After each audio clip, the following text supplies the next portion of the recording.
M15 Mais si vous vous mordez et vous dévorez les uns les autres, prenez garde de ne pas vous dévorer les uns les autres. Gas 5 14 à 15. C'est pourquoi cela se produit-il 1. Parce que lorsque nous détournons nos yeux de Jésus, nous commençons à croire que nous sommes bons par nous-mêmes. Parce que nous accomplissons Dieu, parce que nous nous rassemblons, parce que nous donnons la dîme de. Nous oublions que nos meilleures œuvres sont des chiffons sales. Mais, en regardant Jésus, nous sommes remplis de gratitude pour la grande miséricorde que Dieu a manifestée envers chacun de nous. IV. Ceux qui regardent Jésus atteindront le but. Ils seront ressuscités. Car telle est la volonté de mon Père que quiconque voit le Fils et croit en lui ait la vie éternelle, et je n'attends pas qu'il soit trop tard. Devenez membre de la chaîne Today et bénéficiez de réconfort et de soutien dans les moments difficiles. Cliquez sur le lien dans la description de la vidéo. Mardi 9 avril 2024 page 3 Je le ressusciterai le dernier jour Jean 6 40.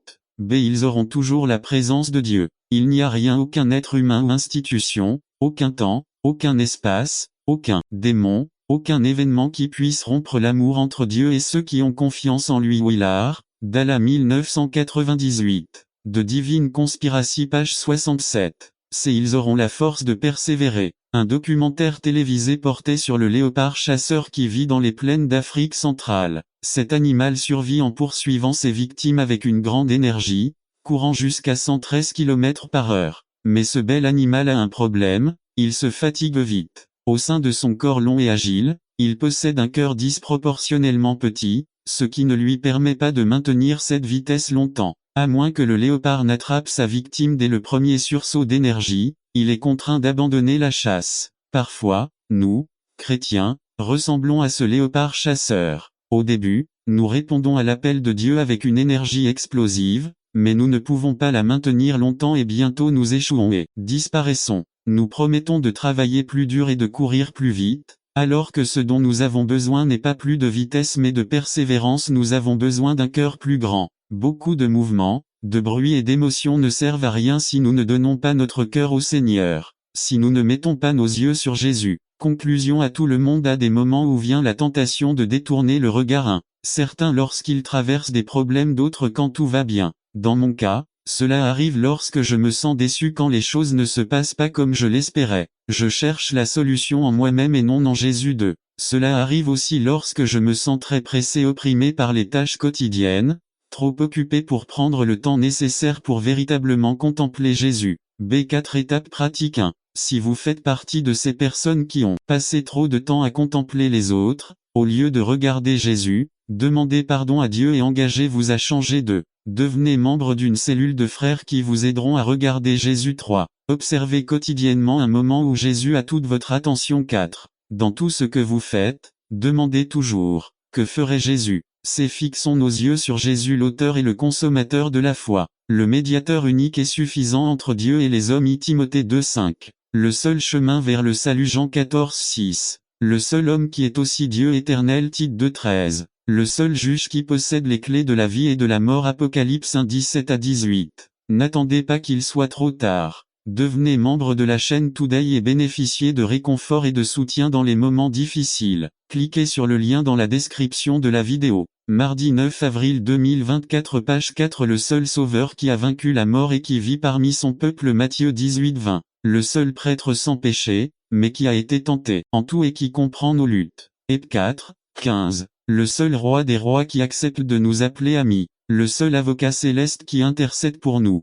Fixons nos yeux sur Jésus. N'attendez pas qu'il soit trop tard. Devenez membre de la chaîne Today et bénéficiez de réconfort et de soutien dans les moments difficiles. Cliquez sur le lien dans la description de la vidéo. Mardi 9 avril 2024 page 5. Transformer pour vivre. Résumé. Pour vivre une vie victorieuse en Christ, nous devons être transformés à son image et à sa ressemblance par Javier Ramon. La vie que je vous invite est-elle la vie que je vis? Il n'est pas nécessaire de chercher bien loin pour découvrir que les églises sont remplies de gens tout aussi déprimés, désemparés, inquiets, en colère et au cœur brisé que ceux qui n'ont pas Christ dans leur cœur. Jésus ne nous a pas enseigné cela, il nous a invités à vivre la vie comme il l'a vécu sur terre. Il nous a invités à vivre une vie pleine d'amour, de joie et de paix. Il est nécessaire que nous soyons transformés par la puissance de Dieu pour vivre la vie comme le Seigneur veut que nous la vivions. Un homme a dit un jour: pour que l'Église puisse réaliser pleinement ce que Dieu a prévu pour elle,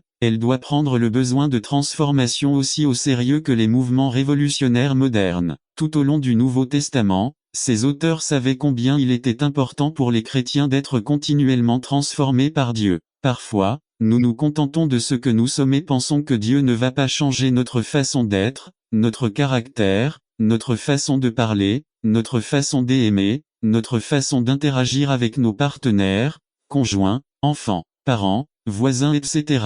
Il y a un mot qui était dans l'esprit des auteurs du NT et c'est le mot transformation. Dans Romains 12:2, ne vous conformez pas au monde présent, mais soyez transformés par le renouvellement de votre intelligence. De cette façon, vous pourrez vérifier quelle est la volonté de Dieu, bonne, agréable et parfaite. LSG dans Galates 4:19, il est dit, chers enfants, pour qui je travaille encore jusqu'à ce que Christ soit formé en vous. LSG dans 2 Corinthiens 3:18, nous sommes transformés en la même image, de gloire en gloire, comme par le Seigneur, l'Esprit. NASB. Le mot transformé en grec est le mot métamorpho. Il y avait un homme nommé Juan qui était dans l'église depuis plus de 50 ans mais qui était toujours sérieux, avec un visage long. Expérience du diacre. Cet homme ne changeait pas, il était grincheux avec sa femme, avec ses enfants, il n'avait pas de joie, il n'aimait pas, il n'avait pas de vie dans son être. Il y a des gens dans l'église qui font le minimum pour aller au ciel, mais qui ne profitent pas de la vie que Christ est venu donner. La transformation de nos vies en tant que chrétiens doit être visible et tangible pour les autres. Dans l'église, nous attendons des gens qui sont chrétiens depuis des années qu'ils fassent ce qui leur est demandé, qu'ils assistent régulièrement aux offices, qu'ils acceptent la doctrine enseignée, qu'ils connaissent les versets de la Bible, qu'ils évitent certains péchés, qu'ils paient la dîme, qu'ils fassent le travail qui leur est demandé eux. Or, il y a quelque chose que nous n'attendons pas de ces gens, de ces frères, c'est que jour après jour, semaine après semaine, mois après mois, le Christ se forme en eux. Nous arrivons à un point en tant que croyants où nous nous conformons, nous nous habituons à être ce que nous sommes et nous n'allons plus changer. Nous disons je suis comme ça. Nous ne nous attendons pas à ce que progressivement la parole de Dieu fasse de nous une personne aimante, compréhensive, miséricordieuse, communicative, joyeuse et compatissante. Les gens ne s'attendent pas à une transformation dans leur vie. Il y a deux choses qui se produisent lorsque nous ne nous attendons pas à des changements, à des transformations dans nos vies. 1. Abandonner. Lorsque les gens ne voient pas de changement dans leur vie au fil du temps, ils deviennent frustrés et abandonnent. Lettre écrite par un dirigeant d'église publiée dans un magazine national alors qu'il avait 50 ans. N'attendez pas qu'il soit trop tard. Devenez membre de la chaîne Today et bénéficiez de réconfort et de soutien dans les moments difficiles. Cliquez sur le lien dans la description de la vidéo. Mardi 9 avril 2024 page 1. 50 ans. Une hypothèse en particulier m'a hanté tout au long de ma vie de chrétien, l'hypothèse d'une vie changée. On m'a appris que si j'étais chrétien, les gens verraient une différence marquée dans ma vie. On m'a appris que plus j'étais proche de Dieu, plus je serais spirituel et plus cette différence serait grande et visible. J'ai toujours cru qu'il existait un signe visible de la réalité invisible de la conversion. Je croyais que le christianisme avait changé à l'extérieur, pas seulement à l'intérieur. Je n'y crois plus. Cet homme disait qu'il ne voyait aucun changement chez les autres chrétiens, ni dans sa vie non plus. Je crois de tout mon cœur ce que dit la Bible dans 2 Corinthiens 5:17.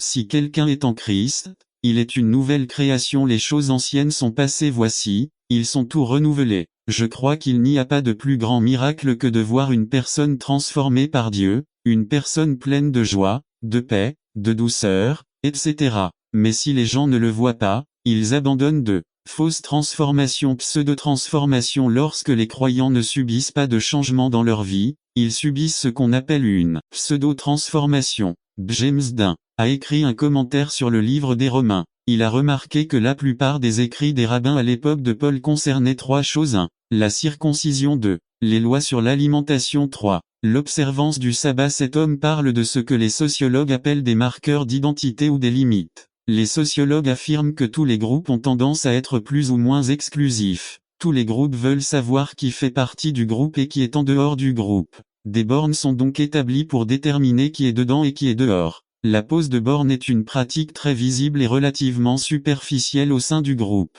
Cela peut être du vocabulaire, la façon dont vous vous habillez, des choses qui sont faites, des choses qui ne sont pas faites, etc. Exemple: juifs orthodoxes égale à vêtus de noir, avec des tresses, ne mange pas de viande, jupe longue, cheveux longs, pas de maquillage égal à pentecôtiste. Pourquoi la plupart des écrits du 1er siècle concernant la circoncision, les lois sur les régimes alimentaires et le respect de la loi sabbat, c'étaient les bornes frontières. Lorsque Jésus apparaît sur la scène, il traite les gens différemment. Il établit que ceux qui sont fondés sur l'amour sont enfants de Dieu. Jésus ne va pas jusqu'aux limites, il va au cœur du problème pour établir qui est le Fils de Dieu. Lorsqu'il lui parle des commandements, il va à la racine. Tu aimeras le Seigneur ton Dieu de tout ton cœur, de toute ton âme, de toute ta pensée, de toutes tes forces. C'était le cœur de la loi. N'attendez pas qu'il soit trop tard. Devenez membre de la chaîne Today et bénéficiez de réconfort et de soutien dans les moments difficiles. Cliquez sur le lien dans la description de la vidéo. Mardi 9 avril 2024 page 2. C'est ainsi qu'on sait qui est enfant de Dieu, s'il aime. Paul dit la même chose dans 1 Corinthiens 13, lorsqu'il dit que de nombreuses bornes peuvent être tracées, mais que si l'on n'aime pas cela, cela ne nous sert à rien. Jean dit la même chose dans 1 Jean 4:7. Chers frères, aimons-nous les uns les autres, car l'amour vient de Dieu, et quiconque aime est né de lui et le connaît. Lorsque les gens ne voient pas de véritable transformation dans leur vie, ni chez les autres, ils commencent alors à se concentrer sur les bornes pour montrer la fausse transformation ou la différence avec les autres dans leur vie. Expérience d'un frère qui dit à un pasteur qu'il a une église mondaine. Le pasteur lui demande, « Qu'entendez-vous par mondain ? Eh bien, vous utilisez la musique du monde, vous dit le frère, vous faites des drames dans l'église, et c'est le monde qui fait les drames. Alors, quelle est la différence entre vous et le monde ? Tout le monde sait que les chrétiens devraient être différents en aimant davantage, en étant plus joyeux et en étant plus compatissants. Et tout le monde sait que ce n'est pas le cas, alors ne devons-nous pas faire quelque chose pour être différents ? En d'autres termes, si nous ne pouvons pas être saints, alors nous devons agir comme des fous. C'est exactement ce que les pharisiens ont fait avec le peuple. C'est pourquoi nombreux sont ceux qui ne veulent rien savoir de l'Évangile, parce que les dirigeants ont imposé des fardeaux aux autres, alors qu'ils ne les portent pas eux-mêmes. Parce qu'ils ne se laissent pas véritablement transformer, ils utilisent des bornes pour manipuler les autres. Jésus nous a donné la vie transformatrice pour que l'image du Christ devienne plus réelle et plus visible aux yeux de ceux qui ne croient pas. Le changement doit venir de l'intérieur. Éphésiens 4:12-13, pour équiper les saints pour l'œuvre du ministère, pour l'édification du corps de Christ dans le but de perfectionner les saints dans l'œuvre du ministère, pour l'édification du corps du Christ jusqu'à ce que nous parvenions tous à l'unité de la foi et à la pleine connaissance du Fils de Dieu, à la condition d'un homme mûr, à la mesure de la stature de la plénitude du Christ. La question qui se pose est la suivante: comment puis-je être transformé ? Je crois que la plupart des frères veulent vraiment être transformés, mais ils ne savent pas comment le faire. Dans Romains 12:2, le commandement de Paul, « Soyez transformés » est impératif, mais en même temps à la voix passive. Cela veut dire que quelqu'un nous transforme, nous ne pouvons pas nous transformer nous-mêmes, il faut que ce soit Dieu qui nous transforme à travers sa parole. Mais cette transformation ne se produit pas par un acte magique, elle doit être un processus par lequel notre vie ressemble davantage à celle de Jésus. Dans 1 Corinthiens 9:24-25, Paul fait une analogie dans laquelle il établit que quiconque participe à une compétition doit le faire de manière à remporter le prix. Les athlètes s'entraînent pour gagner. Il y a une différence entre s'entraîner pour réaliser quelque chose et essayer de faire quelque chose. Combien, dès leur réveil demain, peuvent courir un marathon ? Combien, dès leur réveil demain, peuvent courir un marathon s'ils essaient de toute leur force ? N'attendez pas qu'il soit trop tard. Devenez membre de la chaîne Today et bénéficiez de réconfort et de soutien dans les moments difficiles. Cliquez sur le lien dans la description de la vidéo. Mardi 9 avril 2024 page 3. Je sais que certains d'entre nous pourraient éventuellement courir un marathon et atteindre la ligne d'arrivée. Que faudrait-il pour le faire ? Entraîner. Que signifie s'entraîner ? Impliquez-vous dans des activités qui vous permettront de faire des choses que vous ne pourriez pas faire vous-même. Si nous voulons être transformés par Dieu, nous devons nous impliquer dans les choses qui nous permettront d'être transformés. Les êtres humains, par nature, surestiment le pouvoir du traitement et sous-estiment le pouvoir de la formation. Nous voulons réaliser beaucoup de choses en Dieu, mais nous ne nous soumettons pas à sa formation dans la parole pour les réaliser. La transformation physique nécessite un entraînement, de même que la transformation spirituelle nécessite un entraînement. Paul dit à Timothée, « Entraîne-toi à la piété » 1 Timothée 4:7. Jésus dit dans Luc 6:40, « Le disciple n'est pas au-dessus de son maître, mais quiconque a terminé sa formation atteint au maximum le niveau de son maître. La vie du disciple, c'est s'entraîner à ressembler à son Seigneur, ce n'est pas essayer, c'est s'entraîner. De nombreux croyants sont frustrés lorsque nous parlons de transformation parce que tout ce qu'ils ont fait, c'est essayer, mais la Bible nous dit que nous devons nous entraîner. Comme 1. Prier 2. Lire la Bible, utiliser la parole de Dieu pour que lors de la présentation des exercices de formation, nous puissions réussir. Il y avait un professeur qui a dit un jour, si vous voulez que Dieu vous change pour que vous soyez plus patient, alors entraînez-vous à aller là où il y a un bouchon pendant un mois entier. Laissez les gens passer devant vous en ligne. Enfin, lorsque vous mangez, mâchez. Il ne s'agit pas d'essayer d'être comme Jésus, mais de s'entraîner à être comme Jésus. Nous faisons la formation, la transformation est faite par Dieu avec sa parole. Utilisez les situations de votre vie pour vous entraîner et être comme Jésus. C'est nous qui pouvons témoigner au monde qu'une personne âgée peut cesser d'être grincheux, c'est nous qui pouvons enseigner au monde qu'il est possible d'aimer inconditionnellement. C'est nous qui pouvons démontrer la vie extraordinaire que le Christ nous a donnée pour soyez victorieux en il. N'attendez pas qu'il soit trop tard. Devenez membre de la chaîne Today et bénéficiez de réconfort et de soutien dans les moments difficiles.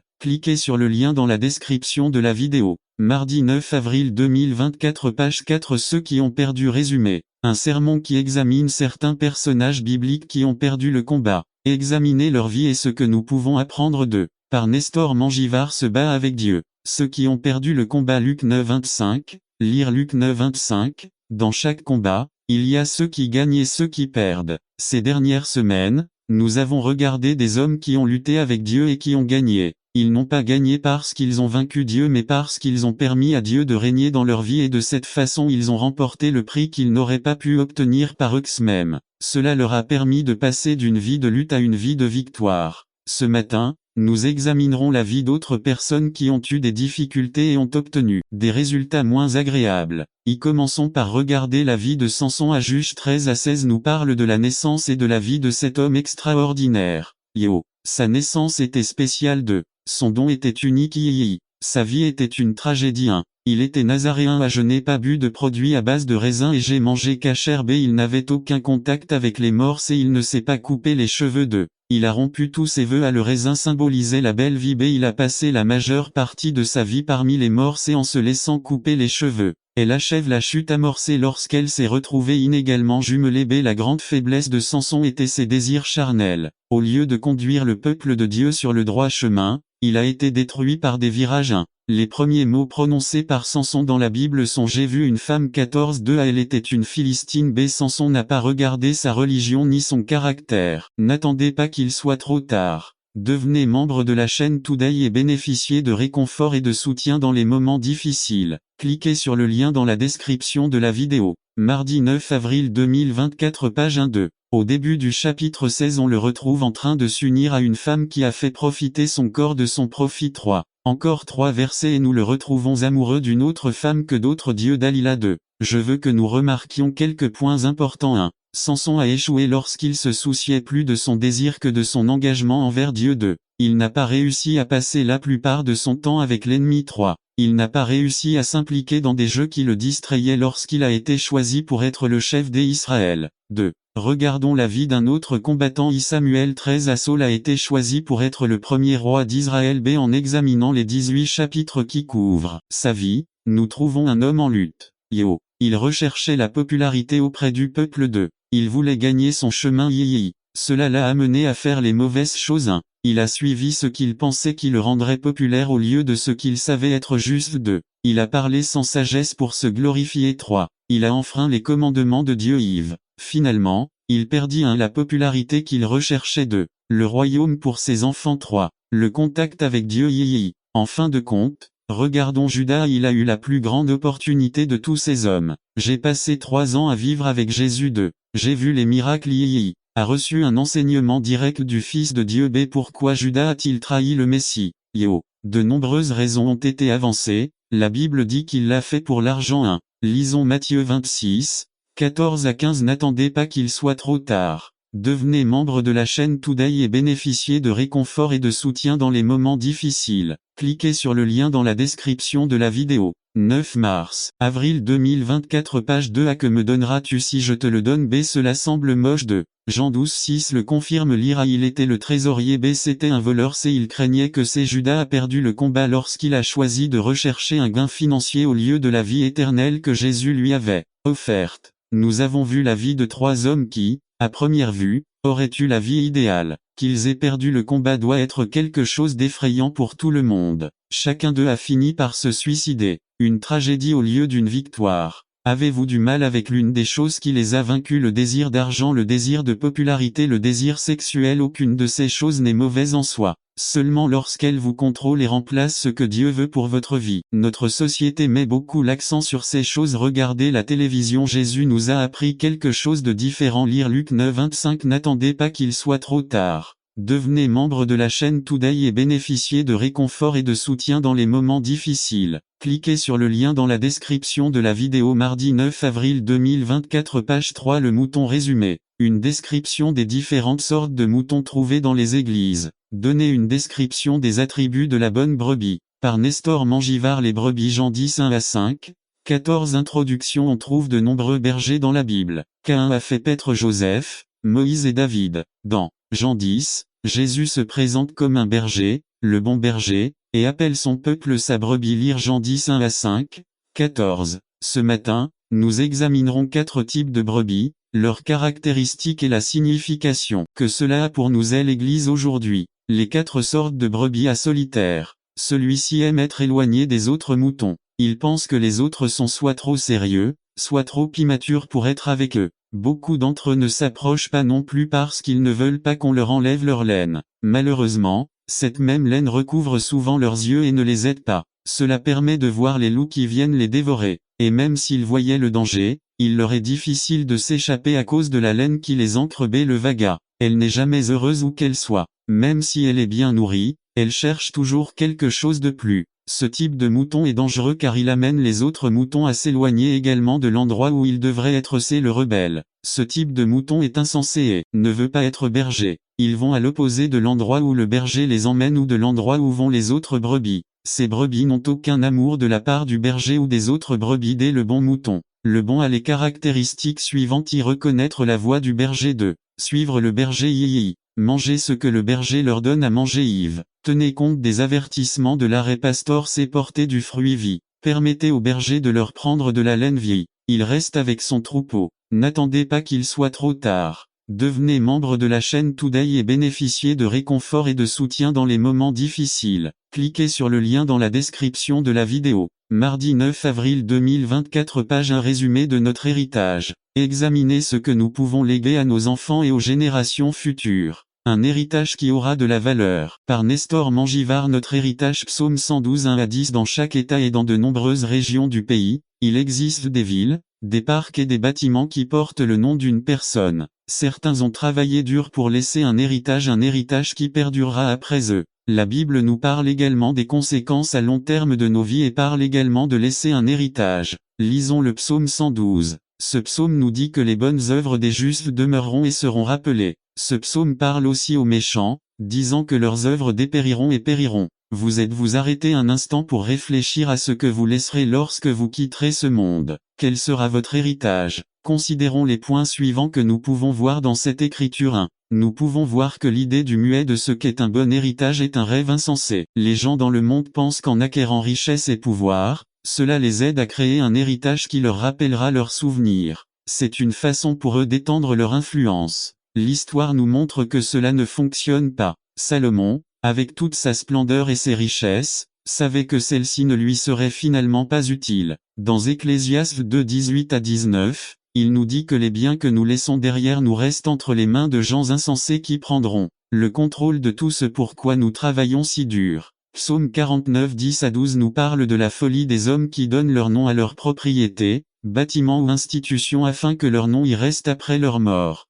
Ce n'est pas quelque chose de nouveau et c'est quelque chose qui continue de se produire. L'histoire est pleine d'hommes riches et puissants qui ont essayé de garder ce souvenir. La plupart de ces bâtiments ont été détruits, ces somptueuses tombes ont été volées et nombre de ces riches terres sont aujourd'hui en ruine. De combien d'entre nous souvenons-nous aujourd'hui avec de bons souvenirs de leurs grands édifices ou de leurs richesses?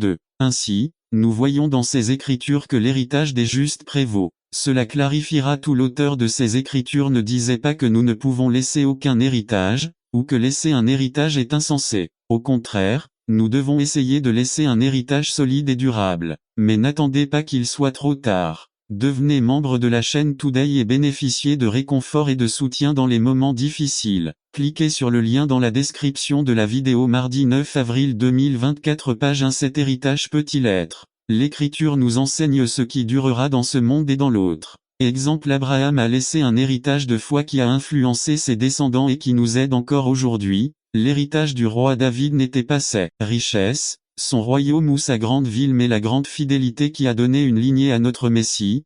Plusieurs apôtres ont perdu richesse et influence, par exemple Matthieu, Paul, mais ont contribué à créer un héritage qui, 2000 ans plus tard, est toujours mondial. Certains peuvent encore se demander pourquoi un héritage de bonnes œuvres vaut-il plus qu'un héritage de richesse ou de pouvoir. Même les bonnes œuvres et les actions justes ne seront-elles pas oubliées, surtout si nous les accomplissons en secret, comme nous l'enseigne la Bible. Dans Matthieu 6, 19 à 20, Jésus nous a appris à conserver nos trésors dans le ciel.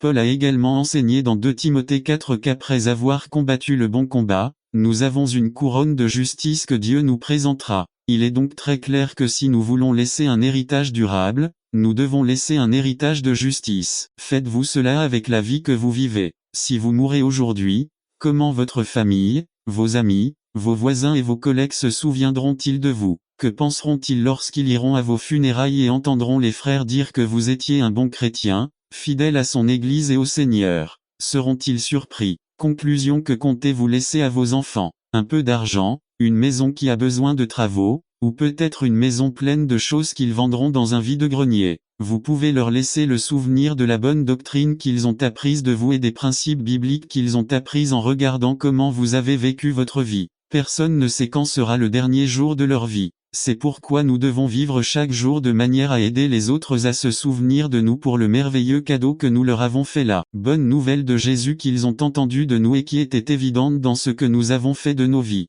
N'attendez pas qu'il soit trop tard. Devenez membre de la chaîne Today et bénéficiez de réconfort et de soutien dans les moments difficiles. Cliquez sur le lien dans la description de la vidéo. Mardi 9 avril 2024 page 2. Il y a une bénédiction pour nous résumer. Israël avait un but et une bénédiction spécifique. Il était temps pour eux d'obtenir la bénédiction de Dieu. Par Elie Hernandez. Jéhovah a une bénédiction pour nous. Exode 3, 7 a dit: tout dans la vie a un temps défini. Ecclésiaste 3, 1 dit: il y a un temps pour tout. Il y a un temps pour tout ce qui se fait sous le ciel. Jéhovah n'a jamais voulu que la nation d'Israël soit captive par les Égyptiens. Mais cette captivité et ces souffrances étaient nécessaires à l'accomplissement de la prophétie et au bien-être de la nation d'Israël. Il est promesse progressive de Jéhovah à Abraham, Isaac et Jacob à la bénédiction d'Abraham. Genèse 12, 2 à 3. Et je ferai de toi une grande nation, et je te bénirai, et je magnifierai ton nom, et tu être une bénédiction. Je bénirai ceux qui te béniront, et je maudirai ceux qui te maudiront, et toutes les familles de la terre seront bénies en toi. Genèse 22, 16 à 18. Et dit: j'ai juré par moi-même, dit l'Éternel, que parce que tu as fait cela et que tu ne m'as pas refusé ton fils unique, je te bénirai sûrement, et je multiplierai ta descendance comme les étoiles du ciel et comme le sable qui est au bord de la mer, et vos descendants posséderont les portes de leurs ennemis. En ta postérité, toutes les nations de la terre seront bénies, parce que tu as obéi à ma voix. B. La bénédiction d'Isaac. Genèse 26, 24. Et l'Éternel lui apparut cette nuit-là, et lui dit: je suis le Dieu d'Abraham ton père. N'aie pas peur, car je suis avec toi, je te bénirai et je multiplierai ta descendance à cause d'Abraham, mon serviteur. Ces bénédictions de Jacob. Genèse 27, 28 à 29. Que Dieu vous donne donc la rosée du ciel, et la graisse de la terre, et du froment et du mou en abondance. Les peuples te servent, et les nations se prosternent devant toi. Soyez le maître de vos frères, et que les fils de votre mère s'inclinent devant vous. Maudits soient ceux qui vous maudissent, et bénis soient ceux qui vous bénissent. Genèse 28, 13 à 15. Et voici, l'Éternel était au-dessus, qui dit: je suis l'Éternel, le Dieu d'Abraham ton père, et le Dieu d'Isaac. Je donnerai à toi et à ta descendance le pays sur lequel tu reposes. Ta descendance sera comme la poussière de la terre, et tu t'étendras à l'ouest, à l'est, au nord et au midi, et toutes les familles de la terre seront bénies en toi et en ta postérité. Voici, je suis avec toi, et je te garderai partout où tu iras, et je te ramènerai dans ce pays car je ne te quitterai pas avant d'avoir fait ce que je t'ai dit. 2. Le processus de Jéhovah. Contexte historique d'Israël. La terre était temporaire, n'attendez pas qu'il soit trop tard. Devenez membre de la chaîne Today et bénéficiez de réconfort et de soutien dans les moments difficiles. Cliquez sur le lien dans la description de la vidéo. Mardi 9 avril 2024 page 1 à Abraham, Isaac et Jacob n'ont jamais eu leur propre terre, ils ont vécu longtemps dans un pays étranger, mais même dans un pays étranger, Jéhovah était avec eux, Jéhovah a donné la bénédiction, l'autorité et la prospérité partout où il voulait que ses pieds soient touchés. B. Jacob et Joseph en Égypte. Il y eut une grande famine dans le pays. Jacob est emmené en Égypte. Jacob meurt, mais avant de mourir, il prophétise à Joseph et à la nation d'Israël à laquelle ils appartenaient. Genèse 48, 21. Et Israël dit à Joseph, voici, je meurs mais Dieu sera avec vous, et vous ramènera au pays de vos pères. C'est instruction finale de Joseph. Genèse 50, 24. Et Joseph dit à ses frères, je vais mourir mais Dieu vous visitera sûrement et vous fera monter de ce pays vers le pays qu'il a juré à Abraham, à Isaac et à Jacob. Et Joseph fit jurer les enfants d'Israël, en disant, Dieu vous visitera sûrement, et vous emporterez mes os d'ici. La nation d'Israël n'a pas été surprise d'être si longtemps en Égypte. Ils ont oublié la prophétie et se sont accommodés et ils se sont habitués à la vie de l'Égypte. Jéhovah avait un pays séparé pour eux. Jéhovah avait un pays plus grand et plus béni pour eux. Cette période en Égypte était une période de préparation et de processus pour Israël. Le temps de la planification est maintenant. Exode 3, 7 à 10. Alors le Seigneur dit, j'ai bien vu l'affliction de mon peuple qui est en Égypte, et j'ai entendu leurs cris à cause de leurs assaillants, car j'ai connu leurs difficultés, et je suis descendu pour les délivrer de la main des Égyptiens, et pour les faire sortir de ce pays vers un pays bon et vaste, vers un pays où coule le lait et le miel, vers les lieux des Cananéens, des Hittites, des Amoréens, des Périzites, des Hivites et des Jébusiens. Ainsi le cri des enfants d'Israël est venu devant moi, et j'ai aussi vu l'oppression avec laquelle les Égyptiens les oppriment. Viens donc maintenant, et je t'enverrai vers Pharaon, afin que tu fasses sortir d'Égypte mon peuple, les enfants d'Israël. Jéhovah dit à Moïse, j'ai un plan, prépare-toi, je vais envoyer vous pour libérer Israël. Message prophétique. Il est temps, dit l'Éternel, il est temps de posséder la terre promise, il est temps pour vous d'obtenir votre propre identité. Je suis celui qui vous comble de riches bénédictions, je magnifierai votre nom, et vous sera une bénédiction, je multiplierai ta postérité. Ne crains pas, car je suis avec toi, je te donnerai le pays sur lequel tu reposes, voici, je le suis. N'attends pas qu'il soit trop tard. Devenez membre de la chaîne Today et bénéficiez de réconfort et de soutien dans les moments difficiles. Cliquez sur le lien dans la description de la vidéo. Mardi 9 avril 2024 page 2. Avec toi et je te garderai partout où tu iras, et je te ramènerai dans ce pays, parce que je ne te quitterai pas avant d'avoir fait ce que je t'ai dit. N'attends pas qu'il soit trop tard. Devenez membre de la chaîne Today et bénéficiez de réconfort et de soutien dans les moments difficiles. Cliquez sur le lien dans la description de la vidéo. Mardi 9 avril 2024 page 3. Le retour de la présence de Dieu. Résumé.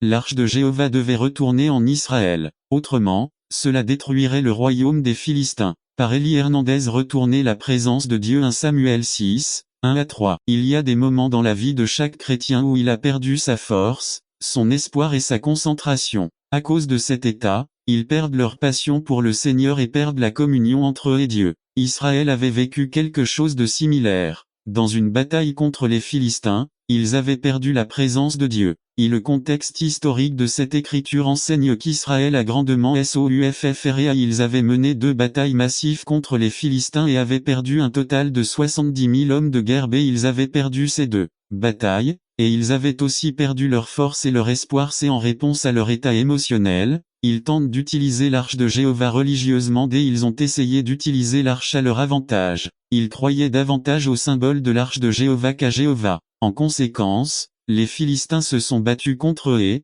après avoir gagné, ils ont volé l'arche de Jéhovah des mains d'Israël. Lorsque le prêtre Élie apprit la nouvelle de l'arche, il tomba sur le dos, se brisa le cou et mourut. La perte d'Israël fut très grande. 2 batailles. Un total de 70 000 soldats. 2 leur force et leur espérance. 3 l'arche de Jéhovah et 4 le prêtre Élie. La voix de Jéhovah. 2. Où était l'arche de Jéhovah? La Bible ne nous dit pas grand-chose, mais nous savons qu'à aucun moment Israël n'a tenté de la secourir. Et l'arche de Jéhovah était très importante pour l'avenir d'Israël. 1. Elle représentait la présence de Dieu. 2. C'était un symbole de victoire divine. 3. Ceci, entre les mains des ennemis, pourrait signifier la défaite du peuple de Dieu. B. Les Israélites n'avaient pas beaucoup d'intérêt pour l'arche de Jéhovah, leur intérêt était très minime. N'attendez pas qu'il soit trop tard. Devenez membre de la chaîne Today et bénéficiez de réconfort et de soutien dans les moments difficiles. Cliquez sur le lien dans la description de la vidéo. 9 mars, avril 2024. Page 1c. Depuis longtemps Jéhovah s'était manifesté à travers l'arche.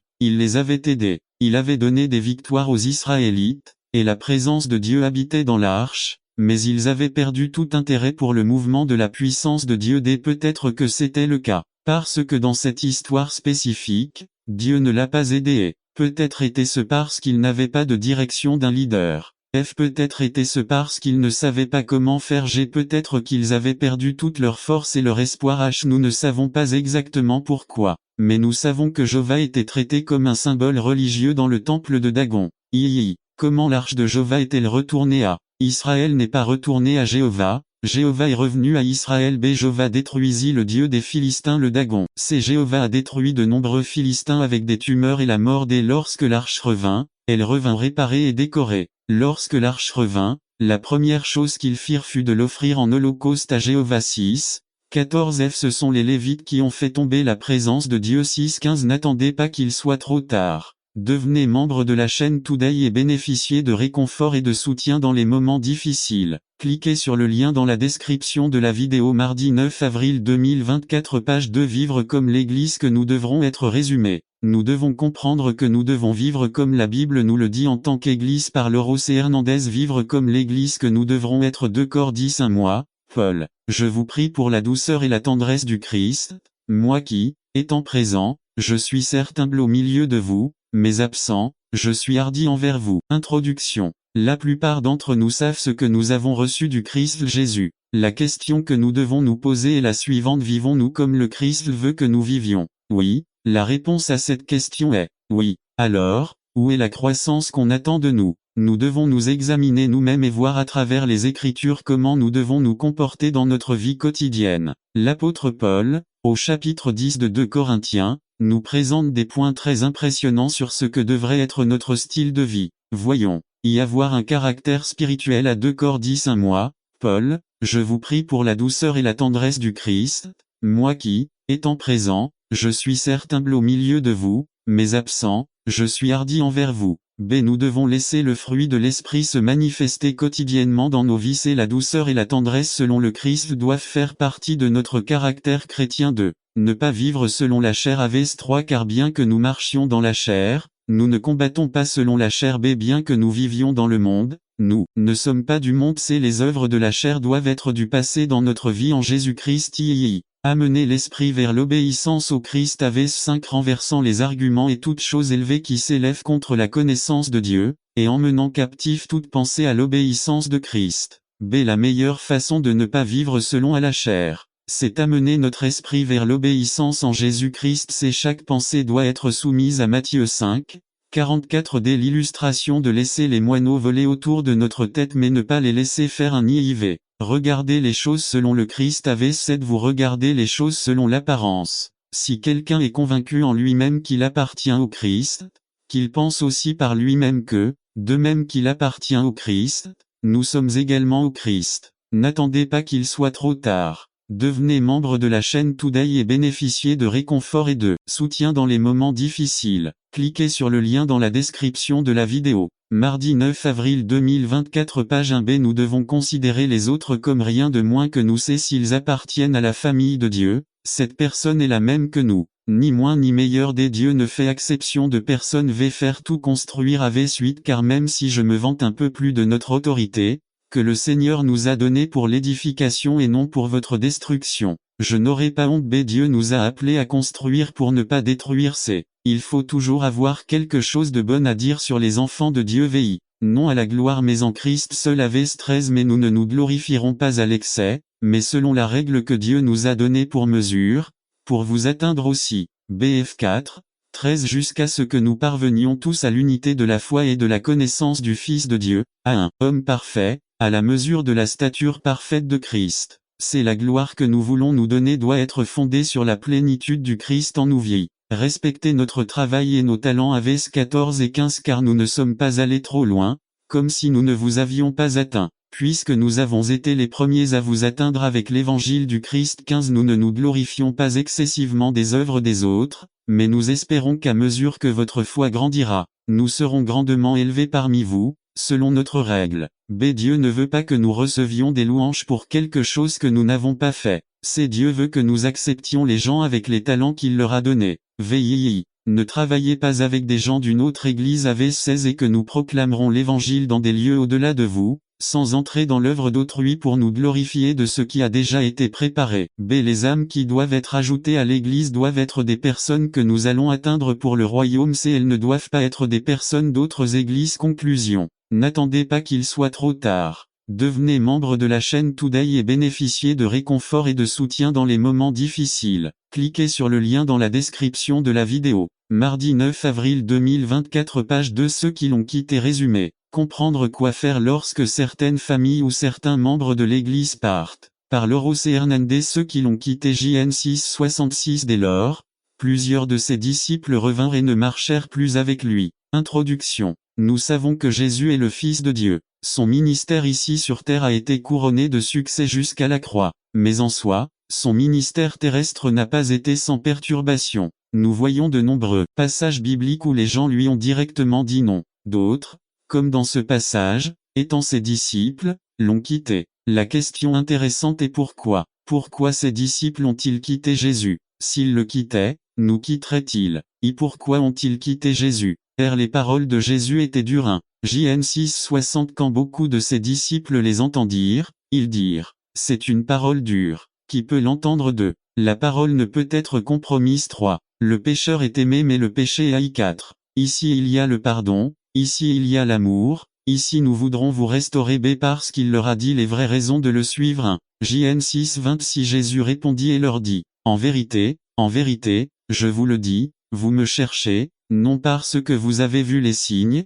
mais parce que vous avez mangé du pain et que vous avez été rassasiés d'eux, pas parce qu'ils ont cru en lui. 3. Pas à cause des signes qu'il a fait. 4. Juste pour les nourrir. 5. Dieu n'est pas servi à cause de combien vas-tu me donner. C'est ils l'ont quitté parce qu'ils n'ont pas atteint leurs objectifs charnels. 1. JN 6 70 à 71 Jésus leur répondit, ne vous ai-je pas choisi 12, et l'un de vous est un diable. 71 Il parla de Judas Iscario, fils de Simon parce que c'était lui qui allait le trahir, et il était l'un des 12. 2. 1 Pierre 5, 8 Humiliez, vous donc sous la main puissante de Dieu, afin qu'il vous élève au temps convenable. 3. Il y a des objectifs spirituels et des objectifs charnels. Fil 3, 13 Frères, moi-même je ne prétends pas l'avoir déjà atteint mais je fais une chose oublier certainement ce qui est derrière et tendre la main vers ce qui est devant. 4. Lorsque vous jetez votre dévolu sur le spirituel, Dieu vous bénit. N'attendez pas qu'il soit trop tard. Devenez membre de la chaîne Today et bénéficiez de réconfort et de soutien dans les moments difficiles.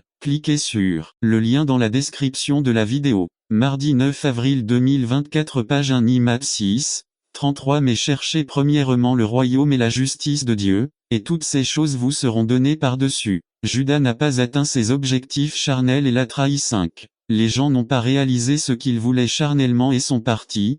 Combien de personnes ont travaillé juste par amour? 6. Vous devez comprendre où Dieu vous veut, pas où vous voulez être. 2. Pourquoi ont-ils continué à le suivre? Car il avait des paroles de Dieu. 1. JN 6 68 Simon-Pierre lui répondit, Seigneur, à qui irions-nous? Vous avez des paroles de vie éternelle. 2. On ne peut donner que la parole. 3. Il faut dire seulement ce qui est de Dieu et non ce qui est de l'homme. B. Il savait que cela venait de Dieu. 1. JN 3, 2 Cet homme s'approcha de Jésus pendant la nuit et lui dit, Rabbi, nous savons que tu es venu de Dieu pour être un enseignant, car personne ne peut faire ces signes que vous faites, à moins que Dieu ne soit avec lui. 7. 31 Et beaucoup de la foule crurent en lui et dirent, quand Christ viendra, fera-t-il plus de miracles que celui-ci? 2. Dieu soutiendra son serviteur. 3. Nous devons montrer par des actions que Dieu est avec nous dès son heure n'était pas arrivée. 1. JN 7, lui monter à la fête. Je ne vais pas encore à cette fête, parce que mon heure n'est pas encore accomplie. 2. Dieu ne vous déplacera pas tant qu'il n'aura pas accompli sa volonté dans votre vie. 3.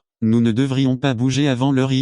Que font ceux qui continuent à le suivre? Ils ont emmené leurs proches qui avaient besoin de Jésus. 1 JN 1, 45 André, le frère de Simon-Pierre, était l'un des deux qui avait entendu Jean et suivi Jésus. 41 Cet homme rencontra d'abord son frère Simon et lui dit, « Nous avons trouvé le Messie, ce qui signifie le Christ. 42 Et il lui amena Jésus. Et Jésus le regardant dit, « Tu es Simon, fils de Jonas, tu seras appelé Cépha, ce qui signifie Pierre. 2 Je le prends avec Jésus et non avec Jean-Baptiste. N'attendez pas qu'il soit trop tard. Devenez membre de la chaîne Today et bénéficiez de réconfort et de soutien dans les moments difficiles. Cliquez sur le lien dans la description de la vidéo. Mardi 9 avril 2024 page 2-3. Nous devons les emmener à l'endroit où nous avons fréquenté. Ils ont emmené leurs amis parce que Jésus avait un message pour eux. 1 JN 1, 45 Philippe trouva Nathanaël et lui dit, « Nous avons trouvé celui dont Moïse a écrit dans la loi, ainsi que les prophètes, Jésus, fils de Joseph, de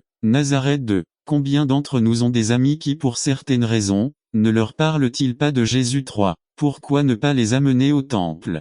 Ils amenèrent ceux qui avaient besoin d'un miracle ou d'une guérison. 1 Luc 5 17 à 20 Un jour, il enseignait, et étaient assis les pharisiens et les docteurs de la loi, venus de toutes les villes de Galilée et de toutes les villes de Galilée, Judée et Jérusalem, et la puissance du Seigneur était avec lui pour guérir. 18 Et il arriva que quelques hommes, qui amenaient un homme paralysé sur un lit, cherchèrent à le faire entrer et à le déposer devant lui. 19 Mais ne trouvant pas comment le faire, à cause de la foule, ils montèrent au sommet de la maison et le descendirent avec le lit à travers le toit, le plaçant au milieu devant Jésus. 20 Quand il vit leur foi, il lui dit, « Homme, tes péchés sont pardonnés. 2 Nous connaissons des gens dans le besoin, pourquoi ne pas leur dire que Jésus peut les guérir, faire un miracle et subvenir à leurs besoins? Conclusion. N'attendez pas qu'il soit trop tard. Devenez membre de la chaîne Today et bénéficiez de réconfort et de soutien dans les moments difficiles. Cliquez sur le lien dans la description de la vidéo. Mardi 9 avril 2024 page 3 Diligence chez le leader. Résumé.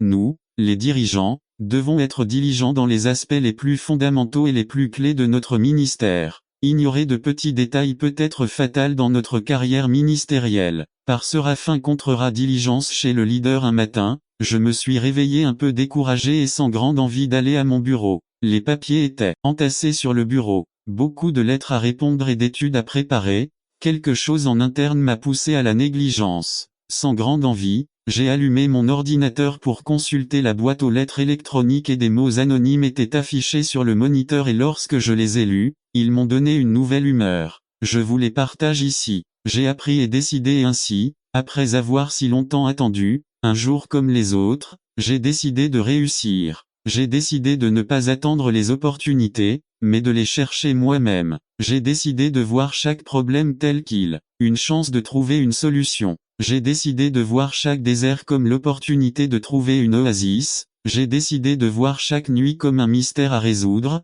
J'ai décidé de voir chaque jour comme une nouvelle opportunité d'être heureux. Ce jour-là, j'ai découvert que mon seul rival n'était rien d'autre que mes propres faiblesses et que c'était la seule et la meilleure manière de m'améliorer. Ce jour-là, j'ai arrêté d'avoir peur de perdre et j'ai commencé à craindre de ne pas gagner. J'ai découvert que je n'étais pas le meilleur et que je ne l'ai peut-être jamais été. J'ai arrêté de me soucier de savoir qui gagnait ou perdait. Je me soucie juste de savoir que je suis maintenant meilleur qu'hier. J'ai appris que le plus difficile n'est pas d'atteindre le sommet, mais il ne faut jamais attendre qu'il soit trop tard. Devenez membre de la chaîne Today et bénéficiez de réconfort et de soutien dans les moments difficiles. Cliquez sur le lien dans la description de la vidéo. Mardi 9 avril 2024 page 1 Arrêtez le téléchargement. J'ai appris que le meilleur triomphe que je puisse avoir est d'avoir le droit d'appeler quelqu'un ami. J'ai découvert que l'amour est plus qu'un simple état d'amour. L'amour est une philosophie de vie. Ce jour-là, j'ai cessé d'être le reflet de mes quelques triomphes passés et j'ai commencé à être ma propre faible lumière de ce présent.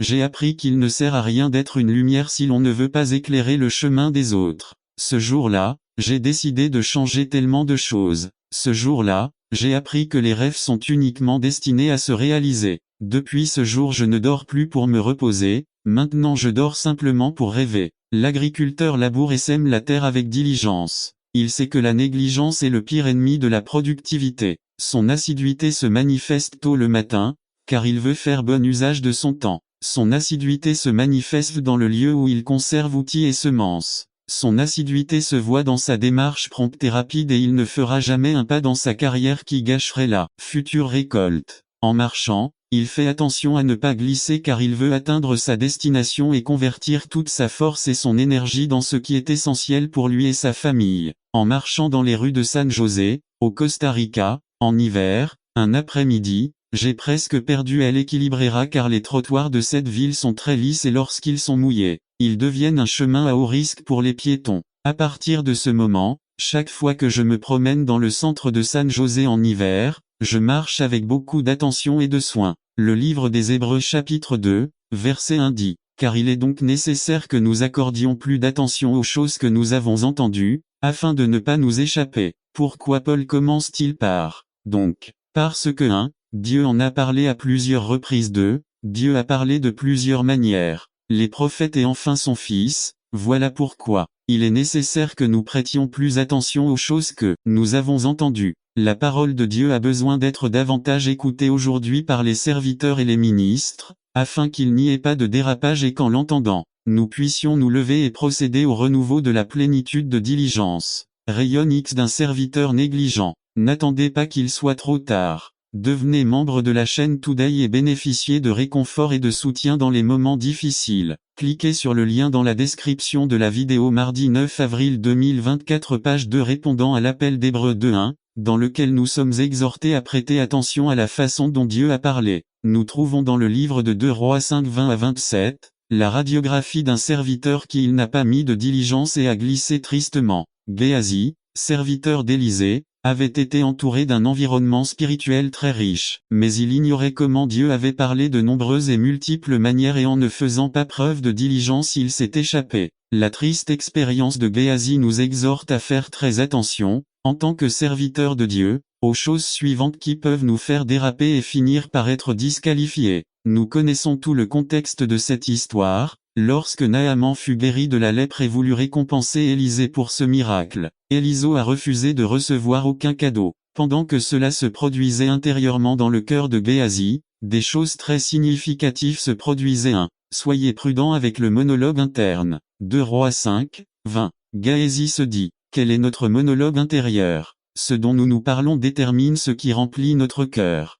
Notre monologue interne est-il la vérité de Dieu ou est-il saturé de nos propres désirs et désirs? Le monologue intérieur de Géasi était plein d'avidité. Je vais courir après lui et récupérer quelque chose. Le ministère que nous avons reçu par la grâce de Dieu peut facilement devenir saturé d'avidité pour réaliser des choses qui, en dehors du ministère, nous coûteraient plus d'argent ou d'efforts. Nous devons nous renouveler pleinement dans la diligence, en nous occupant de notre monologue interne. Le monologue interne nous dira les motivations que nous devons servir. Pourquoi voulons-nous prêcher, exercer un ministère ou émerger? Attardons-nous sur ce monologue interne de « Soyez prudents lorsque vous utilisez le nom de Dieu ». 2 Rois 5, 22a. Mon Seigneur m'envoie vous le dire. Nous n'avons pas permission ou autorité de parler au nom de Dieu, s'il ne nous a pas envoyés. Gardons-nous de tomber dans les expressions bien connues de « Le Seigneur m'a révélé »,« Le Seigneur m'a montré »,« Le Seigneur m'a ému ». Le Seigneur veut que je sais que Dieu révèle,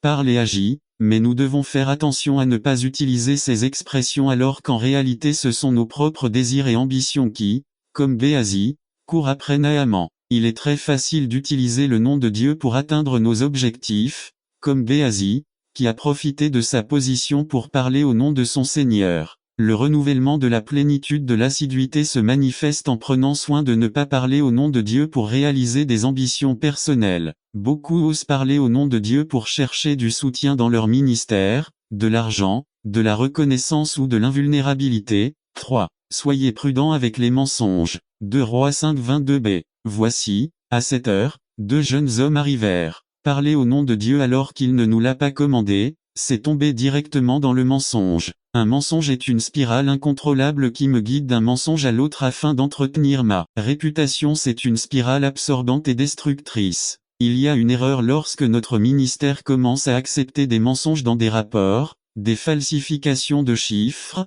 des rapports exagérés, des témoignages vernis et entachés d'exagération et une gestion frauduleuse des fonds. Pour maintenir notre réputation, renouvelons notre diligence en expulsant définitivement le mensonge de notre ministère. Il est courant de trouver des ministres qui parlent de milliers de fidèles dans leur fréquentation de l'église et quand on y arrive, on s'aperçoit que de tels chiffres n'existent pas. 4. Soyez prudents avec les masques. 2 Rois 5, 23a. Et il a insisté auprès de lui. Cette expression il a insisté auprès de lui montre que Géasi a mis un masque devant Naaman. Naaman lui dit, non, pas un talent, prends-en 2. Géasi a répondu, non, mon Seigneur en a dit un. Et Naaman a continué à insister. Le masque de l'innocence et du je ne veux pas tant que ça, alors qu'en réalité le cœur en demande de plus en plus. Les gens savent qu'en nous, en tant que ministres, disons, non, s'il vous plaît, ne me donnez pas ça, non, s'il vous plaît pas tellement j'ai peu et dans nos cœurs nous avons la main tendue. Un renouveau de plénitude de diligence, c'est enlever nos masques et marcher avec intégrité et originalité.